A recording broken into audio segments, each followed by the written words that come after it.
episode of Moxie TV Talks. Val Merza, we are so happy to have her here today. I'm so excited to be here. Thank you for being part of our strange little interview series. Tell us a little bit about yourself and what brought you to Charlotte. So I'm a full-time singer-songwriter. I'm based in Charlotte. I moved to Charlotte from New Jersey in June of 2022, and it's a wild story. But I could have honestly just closed my eyes and thrown a dart at a map. It was between DC, Denver, Colorado, and Charlotte made the least sense, which is why I moved here, because I was 24. I wanted to change. I didn't want to just do the same thing over and over again. And I was in finance in Jersey, and then I moved down here, and as soon as I got here, the stock market crashed, the recession happened. I'm not licensed in the state. I still am not, and you're about to find out why. And I was like, okay, what can I do to make it? People think that I moved here to pursue music. That was not the plan at all. I moved here thinking I was going to continue my finance career, and then I couldn't get a job. So I was like, okay, I know a couple chords and I need to pay the bill somehow. Let me just play some Katy Perry and Taylor Swift songs at breweries until I can get a full-time job. And it took a life of its own, and now it is my full-time job. And that's all it was supposed to be. And now I'm releasing music of my own and stuff. And it's well, I'm so happy you didn't get a finance job. Girl, me too. Very, very different. We do have a lot of that around here, but yeah, I'm glad you're on our side of things. Girl, me too. No, I've lived both, and both have their pros and cons. I miss a bit knowing exactly how much I'm going to be making every 2 weeks, but it's also finance. Your heart is full of art. Exactly. And creativity. Exactly. How much inspiration can I get from Northwestern Mutual? Respectfully. No, it was a great job. I had a good time, but it's it didn't really feel its time and a place, and now you're here. Exactly. It was a season. Yeah. So tell us about these gigs that you do. How many hours are you playing at these shows? It usually 3. I try to do 3 just because obviously the more time I play, the more I make. How do you do that? 3 hours. I don't have a lot of experience with 3-hour gigs, so it's do you have to pump yourself up for that? Do you have to work out beforehand? See, I'm kind of naturally pumped up, especially because a lot of I don't know. I just love because let me try that again. The songs that that's gonna happen a lot. Thank you. You're doing great. I'm doing my best. But the songs that I play are songs that I really enjoy playing. I don't have songs on my set list that I'm just going to be playing because other people are going to like it. But I also am lucky in that a lot of the music that I like is kind of also at least known by other people, even songs that older people might not have heard on the radio, like the 2016 Katy Perry stuff. It's but their kids know it, their grandkids know it, so they've heard it, and it's that thing of familiarity. But I think playing stuff that I enjoy myself helps keep my energy up, because it's kind of like any other job. If you hate what you do, you're just going to pray for it to be over. And during pollen season, I am praying for it to be over every time. I hope these aren't bothering you. No, I'm nowhere safe. A lot of allergies. Oh yeah. And it's great when you're your entire job is your voice. Crazy. Yeah, no, actually, when I was, speaking of which, just a tangent, but when I was filming my music video, we decided to do it at night because the pollen levels would be down, and I ended up laying in the grass anyway, you saw the video, and I was swelling up as we were filming, and I was okay, do one more take, start shooting, because I need to get up, and it was in my hair, and The video is incredible. We will talk about that more later, so I'm gonna... I guess some of that was answered in this next question, but what inspired you to get started as a musician? So you're saying that it wasn't the plan. It wasn't. It really was a means for survival. And because of a bunch of stuff, like the way I was raised and like things I've been through, all that, like that's kind of like second nature to me, to just be like, okay, this is happening and this is really like scary or nerve-wracking. Like, what can I do?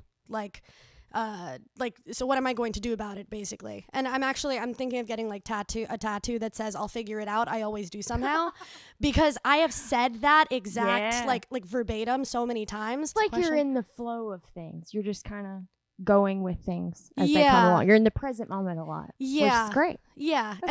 But it's like, it's fun. The question is like, what inspired you to become a musician? But I mean, I kind of answered that. It was kind of just like, it just happened, and like it was something that I had to do, and now it turned out to be something I really enjoy. But that didn't have to necessarily translate into becoming like an actual like original artist. Like, because I was just playing my cover gigs, and it's like there's like, it takes a certain level of artistry and musicianship to do that, but like not all cover artists or cover musicians or cover artists like write their own music or like release their own stuff. And I think like the local scene, like, because there are so many, there's so much encouragement from the local scene, and also like the opposite, but like that's anywhere. Like and there was so much like inspiration after I moved here. Like, turns out I actually am creative. Turns out I was not the problem. Like, once I moved, it's like before I moved here, I had like 3 songs written. Now I have like over 25. And it's like, it's really like changing your environment can, oh my God. You're with the right community, the right people. Exactly. I know that feeling too. Charlotte has that. It's welcoming. Yeah. And like people who like actually make you think about things, like instead of just like yesing you and like want you to be better. We were talking about this, about like roommates, but like, it's, so like that encouragement, I think, and like just like a little bit of luck, and also like working really hard. Like, you do work very hard. Thank you. I am very tired, but now that the EP is out, I don't have to work as hard. Like hard, still hard, but not as hard. You're in the it's out cycle. So Colors is out. Let's go ahead and talk about Colors. Sure. Incredible album. So just tell us a little bit about the EP. Okay, so that is also a crazy story. I got a lot of those. I don't know if you could tell. That's what we're here for. Tell me them crazy stories. Oh my God, so many.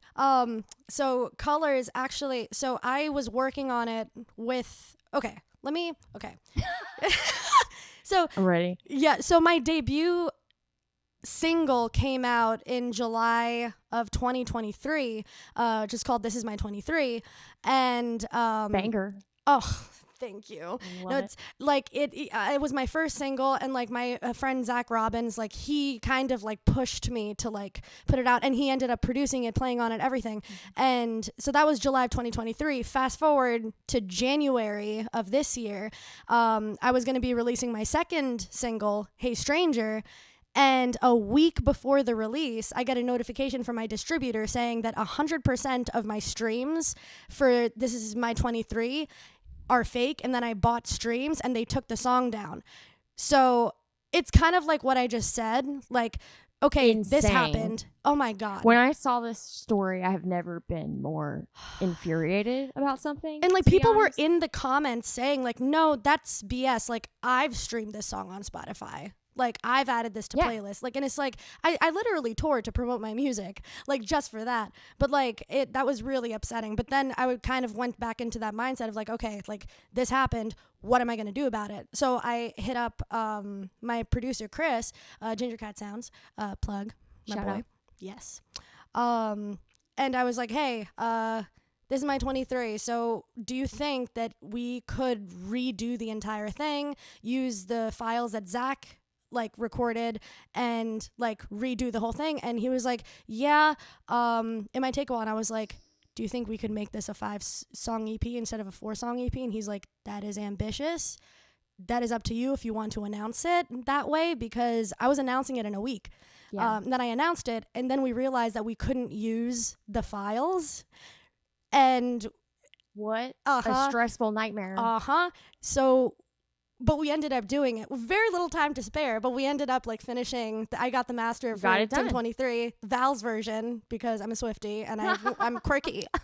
No. But it's like Charlotte's Taylor. Oh my God, you are not the first person to call me that, especially when it comes to the songs about the exes. Whoo! But like, yeah, that's how Colors was born. It's funny how it was supposed to be a 4-song EP, but then like it's kind of like, okay, this horrible thing happened, but it also like, what can I do to make the song more me? Because like that was my first single, so I couldn't have as much input into the production process because I didn't have the vocabulary. I didn't know how to articulate what I wanted. But like by the time that we finished the last song for Colors, or allegedly before we decided, it's like, okay, now I like know more. Now I have an ear for things in a different way. So yeah, you're finding your voice in the studio, how to work your way around. Yeah, very inspiring. I love that you just throw yourself into things and kind of figure it out as you go. Yeah, thank you. I love that style. Thank you. We're just gonna do it. What advice would you give upcoming artists trying to get into the scene in Charlotte? What's your go-to advice? Okay. My advice is that all advice is nuanced and not all advice is meant for you. And sometimes people giving you that advice don't realize that there are certain things about your situation that their situation might not apply to. Like, for example, people have told me, like, oh, like, don't play cover gigs, like, focus on your original stuff because then you're going to get stuck in this loop. But that doesn't apply to me because a lot of, like, the songs that I play are songs that I like, which also means that, like, my original stuff is very similar to, like, vibe-wise to my cover songs. Yeah, like if you like playing cover songs, why stop doing that? If you're into it. And now I have people who I met at cover gigs coming to my original shows and buying merch and streaming my music. So it's like there's no like, and like another piece of advice, people will tell you left and right that, oh, you have to put up with like a certain level of disrespect to get ahead, and you don't. Like, I promise you don't ever play for free, and also do not undercut the industry and like play for significantly less to get ahead, because that is a really great way to piss off like established musicians, and and it also just like undervalues the entire community. So yeah. Tell them. Oh yeah. No, absolutely. Like I'm just going to take Val with me everywhere I go and just let her fix all the problems that come up. That was incredible. Like, I love the power, the authority you just gave on that. Thank you. There's a lot of things to deal with, and you seem to be handling all of them very well. Thank you so much. Yeah. That was amazing. Doing my best. All right. Next question. Favorite venue to play? This is a polarizing question for some people. And if you don't feel comfortable answering, you don't have to, but I would like you to. Petra's, I think. Like, that might be 3 for 3. Petra's. Really? Wait, what do you mean? Of answers. Oh, okay. They wouldn't commit to the answers. They kind of. Fair. But Petra's is always mentioned. Yeah. I mean, a favorite of really ours as well. Your release show there was incredible. Did you have a good time? Oh my God. Oh, I mean, I don't remember like the last 30 minutes of it. It was my birthday, to be fair. I was lit. Oh God, when I screamed at David, "Fuck you!" when he called me 23 was so funny. We're friends, I promise. Huge turnout. Packed house. It was lovely. No, I think we sold like 81 tickets, which is like I wasn't expecting that. Like I was expecting like a lot of people, like especially when I heard about like the pre-sales and stuff. I was like, ooh, this is gonna be nice. And then like people started like pouring in after. I'm just like, oh my God. You have a lot of supporters. Yeah. Very successful project. Just keep going. Keep going. Doing you it. Gotta. Speaking of, do you have? First of all, you're incredible with your social media presence, your reels, your videos. Thank you. Very consistent. Everything looks great. So do you have any social media tips for bands that are trying to, kind of get out there a little more? The way that I do social media, like I mean, obviously like the whole like, oh, follow a schedule, try to post at the same time, be consistent, like those like matter. But I think it goes a little deeper than that for me. Like, like, for example, like following trends and like using trending audios and trying to make stuff funny. And I think like like, try again. You're doing great. Thank you. That was awesome. Thank you. Yeah. There are, like, I think there is a balance that you have to find between doing what you have to do to get a lot of views and also remaining authentic. Because like social media is like in a world where like there's so little like genuine content, like it's like people are craving that, and I feel like I could approach social media in the way that would get me a ton more views, but it wouldn't be authentic to me. Or I could go the opposite route and be completely authentic to me and not think about the trending audience, and then I would get very little views. Mm-hmm. So it's a matter of like finding that balance where you're still like, the way that I see social media is in order for people to listen to you, they have to be able to hear you. So true story. Yeah. So it's like you can put your stuff out there, but like if the algorithm isn't picking it up, then this algorithm. Don't get me started. I certainly don't understand it. No one does. That's right. the thing. Maybe like, it doesn't even exist. There is no algorithm. Oh, there is Just kidding. Well, no. Sorry. Oh God, that was well. Really you're loud. Killing it. Thank you. That's what these mics are for. Let it out. You know, whatever you need. Whatever you need to do. That's fair. But yeah, just keep amazing. Thanks for giving us some of your tips. Yeah. Social media is such a strange thing. Also, wait, sorry, one more thing. This is television, though. This is different. No, one more thing is quality over quantity. Like, people will say, like, oh, you have to post once a day or twice a day or 3 times a week. Those are made up, right? It depends. Like, prioritize the quality of what you're putting out. Don't post just to be like, oh, I need to post something today, so I'll just post this. Mm-hmm. Like it needs to, and make sure you're like making quality content and being consistent. Again, like a balance of it, but like quality is definitely more important. Yeah. So take your time, be yourself. Yeah. Also figure out what works. Like look at your like dashboard, like insights, like see what has done the best. Numbers. Mm-hmm. It's that a lot of being a musician is there's so many numbers involved. Mm-hmm. You know, I kind of wish there were less numbers. Yeah, but stream numbers and like followers. Yeah, what is a number? Like, what is it? I'm not sure. It's a social construct. Right. Right. Next question. Yes.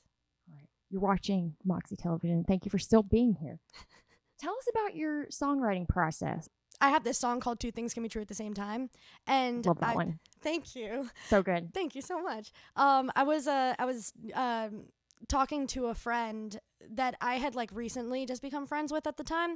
And I was telling her, I was like, just so you know, like because I said 2 things can be true at the same time. Haha. And that was like the 3rd time I said it that conversation. And I was like, just so you know, like I don't quote my songs in everyday life. I quote my everyday life in my songs. Goes the other way. Yeah. All right. So like I like sometimes like so like the songwriting process, like a lot of the time I'll just be having a conversation with somebody, or like I'll overhear a conversation and think like, that's a really interesting way to like wait, that's actually like that could be a really cool line. And then there's like sometimes like a backlog of like melodies that I've come up with or like chord progressions, but I just haven't done anything with. And then the thing that was said just automatically, like, it's like, wait, that fits into this melody that I came up with like 2 years ago.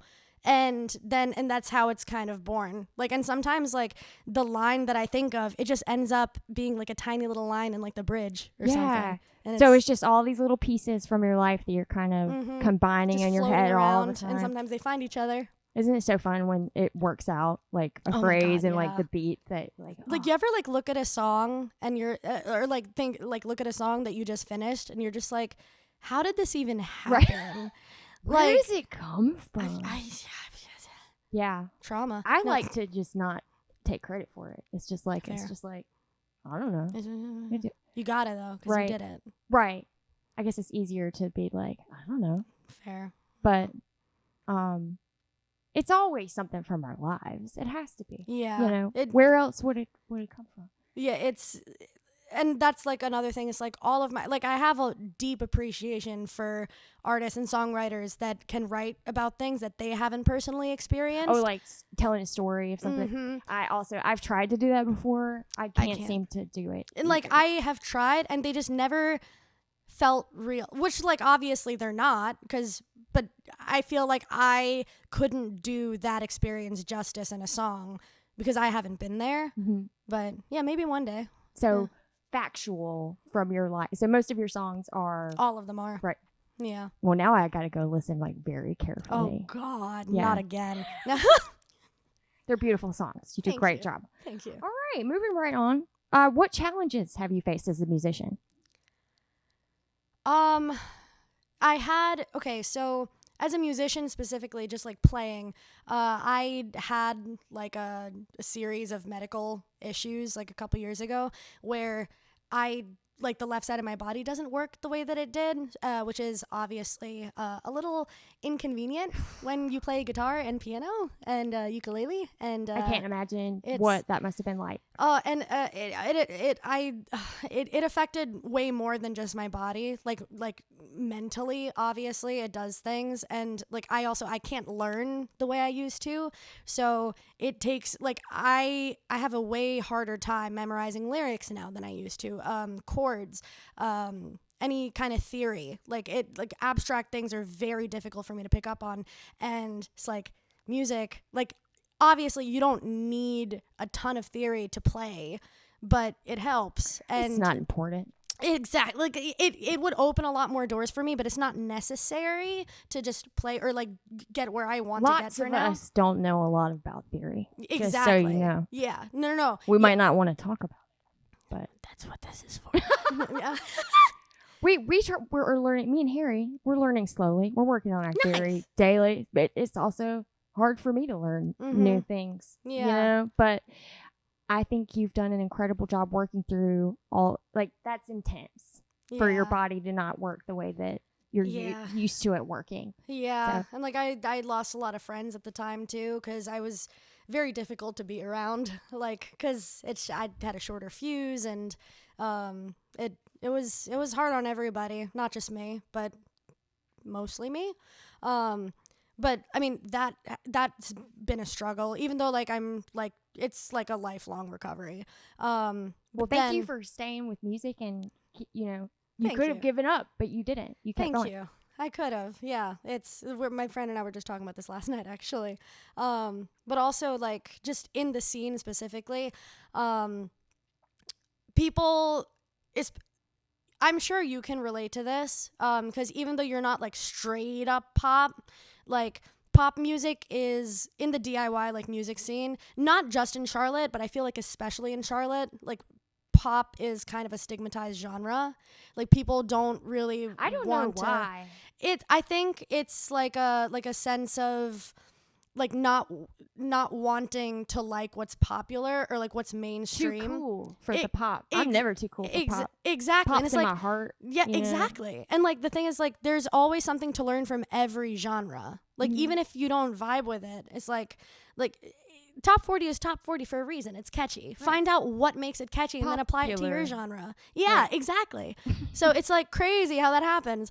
I love the pop structure, and I think that's why I connect with your songs. Yeah, and I feel like a lot of people do. Like they won't like be loud about it and admit it, but it means a lot to me that it's like, wow, like I'm like people are realizing that it's like, oh, popping's so bad. Like I'm not a huge fan of like pop today, like mainstream pop, because it's just become TikTokified is what I call it. Yeah. Like it's that is depressing. Yeah. It's like I don't really like listening to music that's put out like in pop music anymore, because it's like the one part that's catchy, and then like you can tell it was written that 20 to go viral on TikTok. Yeah.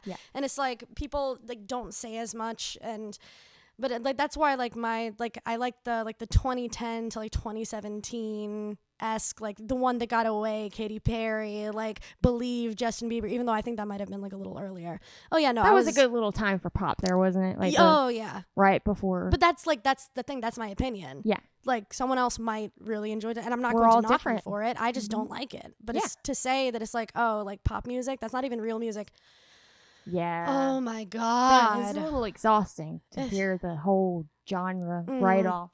Yeah. Same, you know, with like country, and I'm like, how can you just a whole genre? Like that's a whole. There's a million subgenres within that one, but I guess, which means there's something for everyone, and that's so cool. Yeah, a lot of people don't think about it like that, but you do, and you're awesome. All right, this is a question I like to ask everyone because we're being transparent with musicians in town. You know, do you support yourself fully financially for music?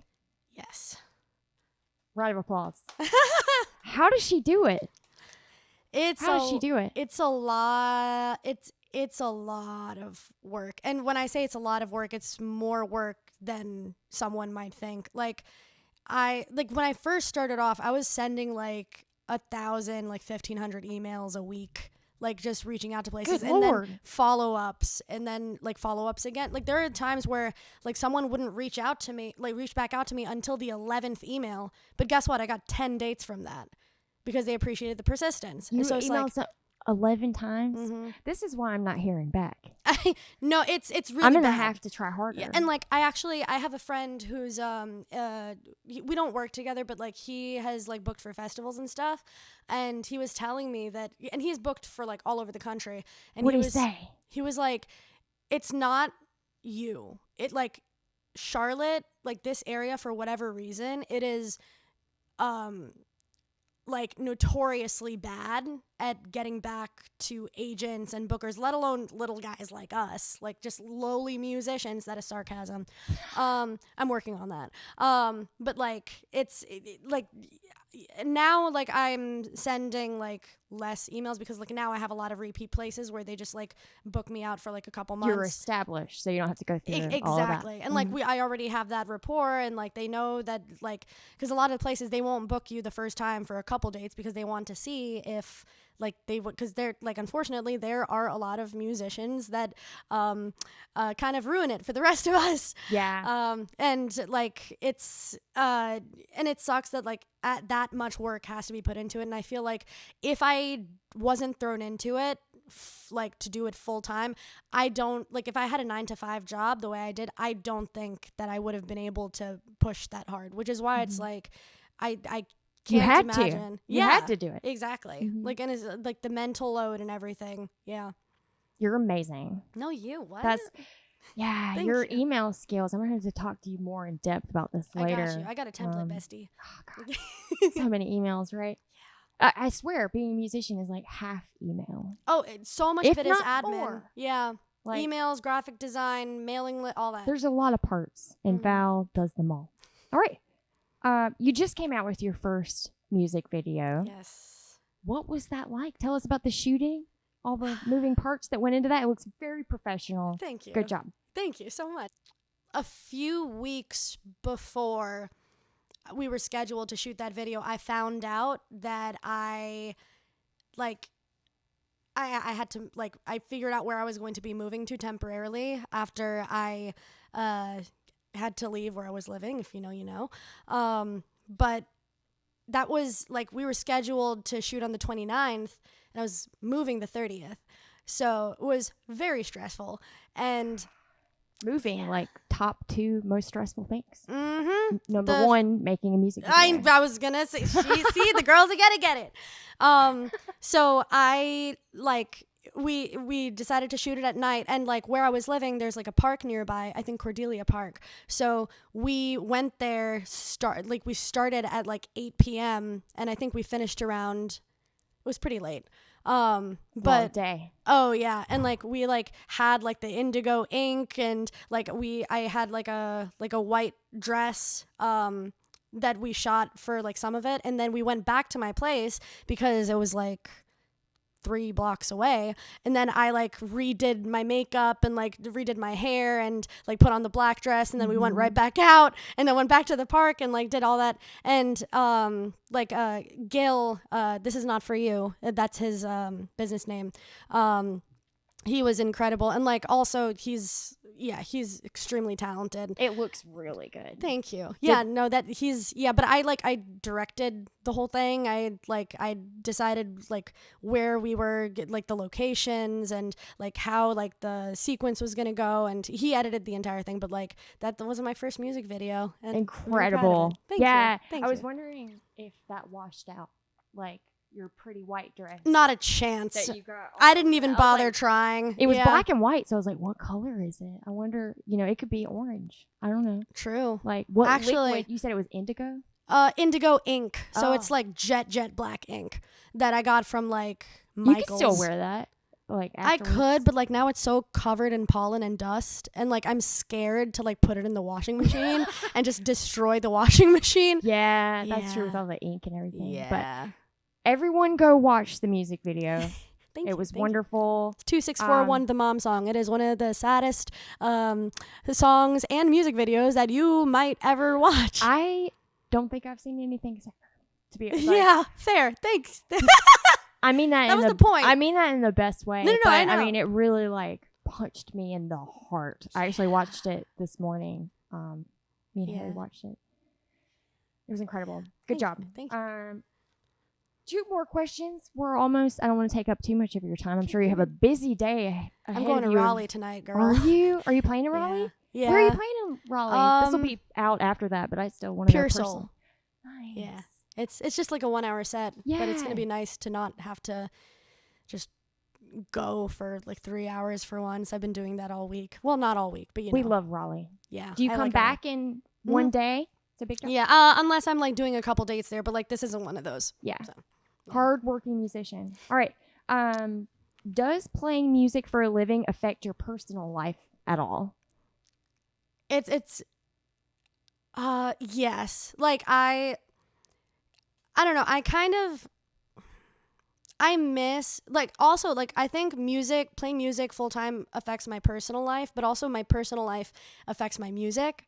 So I kind of miss, there are sometimes, like, I'm very, like, grateful to, like, do, like, what I love and get paid for it and be able to pay my bills with it. But it also, like, I kind of sometimes miss, like, being able to look at my guitar and not see work. And like when I'm writing, like that voice in the back of my head is like, oh, is this gonna sell? Like, is this gonna, and now I have to remind myself, like, no, like, this isn't why you started doing this. This isn't why you're still doing it. Don't let it be why you're doing it. If something sells, then great. It's hard not to think about that though when you're surviving on it, when you're paying your bills. Exactly. And it's also like everyone that I'm surrounded by almost like are musicians, which is kind of like, I miss being a person outside of the artist, because my music obviously is very like honest to me. Like all my songs are about things that I've gone through personally. But that can sometimes raise an issue when, for example, if I'm dating somebody and then I perform a song about a breakup that hasn't happened yet. Pro tip, if you start writing a breakup song about someone that you're still sleeping next to every night, that might be a sign that it's not going to work out. It didn't. I think all songwriters have done that at some time. God, right? It's accidental. Sometimes you don't even know what it's about, and you're just be like, hey, listen to this song. Yeah. And then you're like, oh no. Right. Yeah. It's the subconscious coming through. And like there was I haven't like talked about this very much, but like there was a period like in the last like a few months ago where I was like extremely depressed. And I wrote a song, Colorblind, about it, and like I performed it, and like it's very difficult to like put on a face when you're doing music like that, because the bubbly, like excited, like giddy girl is now like writing a song about how depressed she is, and then all of a sudden everybody knew that I was, well, not everybody knew that I was sad, but everybody knew that I was sad, and like people started like speculating why that was, which turns out a lot of the speculations were true. But it's my relationship at the time. Whew. But like it's men. Yeah, don't get me fucking started. Looking at you, Harry. No, I'm sure you're lovely. I've known you for like what? Harry's different. An hour. He's not like other girls. Like he's different. Yeah, I'm not like other girls. I'm worse. Most of them though. Yeah. Oh no. Yeah, for sure. We know. Like, but it's like, just not being able to like see each other, like musician friends. You know how it is. But also like my music, like my personal life has affected my music in ways that like I didn't anticipate. Like, because again, I write about my own life, so you're putting yourself out there fully, which is very brave. to do that, and a lot of people will be too scared to do that. So yeah, and sometimes that you. turns into resentment, which is what also happened in my last relationship, where we were both musicians and he had more technical skill than me. And we don't say that, we don't have to, but that's the thing. It's like we all have objective. Our things. That's the thing. Like objectively, it's true, but it's also like I've been putting in all this work, and what hurts is that like he saw from the beginning, when I was just playing like a couple cover gigs a month to where I'm at now, like he saw that growth, but he also saw how hard I had to work to get there, and he wasn't putting that in. And he always felt the need to knock me down a peg and remind me that like, oh, who's the real musician in this relationship? Oof. And that's how it can affect your personal life. We are happy that you have moved on. Thank you. That part of your life. And me too. Relationships are incredibly difficult, and throwing in trying to be a musician on top of that, there's a lot of moving parts. Yeah.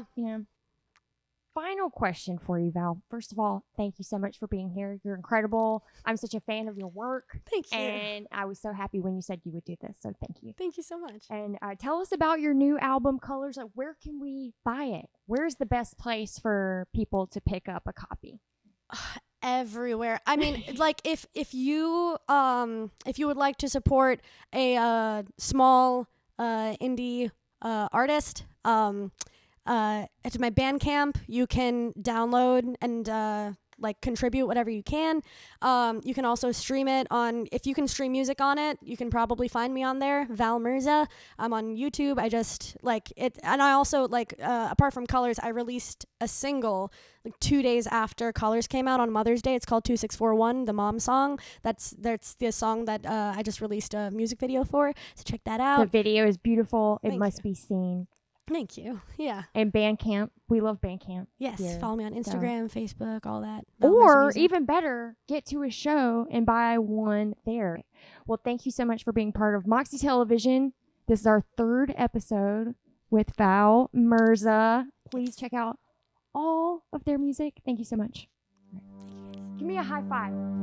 You did it. I did it.